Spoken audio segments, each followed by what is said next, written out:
जंगलों से घिरा एक छोटा सा गांव था, रामगढ़।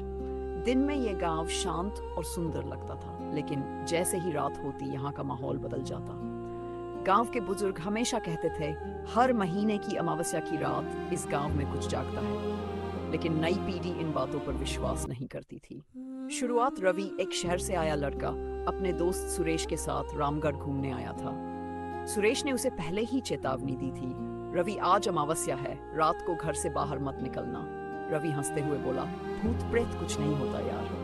रात का डर। रात के 12 बजे पूरा गांव सन्नाटे में डूब गया। अचानक किसी के रोने की आवाज आई, आहा है, मुझे बचाओ।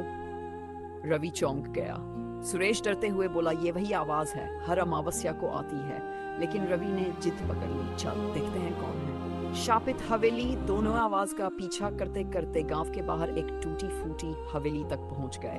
हवेली के दरवाजे में आप खुल गए, चर्रररर। अंदर खूब अंधेरा था, दीवारों पर खून जैसे निशान थे। अचानक एक परछाई तेजी से गुजरी। सुरेश डर के मारे कांपने लगा। रवि, हमें वापस चलना चाहिए। लेकिन रवि आगे बढ़ता गया। सच का खुलासा, हवेली के अंदर उन्हें एक पुरानी तस्वीर मिली जिसमें एक लड़की थी, चंद्रा। तभी पीछे से आवाज आई, तुम भी आ गए। दोनों ने पीछे देखा। एक सफेद साड़ी में औरत खड़ी थी। उसकी आंखें पूरी तरह काली थी और चेहरा खून से भरा हुआ। और चंद्रा की कहानी। भूत ने डरावनी आवाज में कहा, मैं चंद्रा हूँ, इस गांव ने मुझे धोखा दिया। उसने बताया, सालों पहले गांव वालों ने उसे डायन समझकर इस हवेली में जिंदा जला दिया था। मरते वक्त उसने श्राप दिया, हर अमावस्या को मैं वापस आऊंगी। डर का तांडव। अचानक हवेली हिलने लगी, दरवाजे बंद हो गए। चंद्रा की आवाज गूंजने लगी, अब तुम नहीं बचोगे। रवि और सुरेश भागने लगे, लेकिन हर रास्ता बंद था। अचानक सुरेश गायब हो गया। रवि अकेला रह गया। मौत का सामना। रवि पीछे मुड़ा, चंद्रा उसके बिल्कुल सामने थी। उसने रवि का गला पकड़ लिया, तुम इंसानों ने मुझे मारा, अब तुम्हारी बारी है। रवि रोने लगा, मुझे छोड़ दो, मैंने कुछ नहीं किया।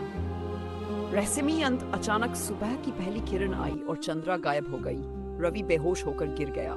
जब उसकी आंख खुली, वो गांव के बाहर पड़ा था, लेकिन सुरेश कभी नहीं मिला। आखिरी सीन। कुछ दिनों बाद रवि शहर वापस चला गया। एक रात उसे फिर वही आवाज सुनाई दी, तुम बच नहीं सकते। और खिड़की के बाहर चंद्रा खड़ी थी। मोरल, कभी भी पुराने श्राप और अनजानी जगहों को हल्के में मत लो। अगर चाहो तो मैं इसका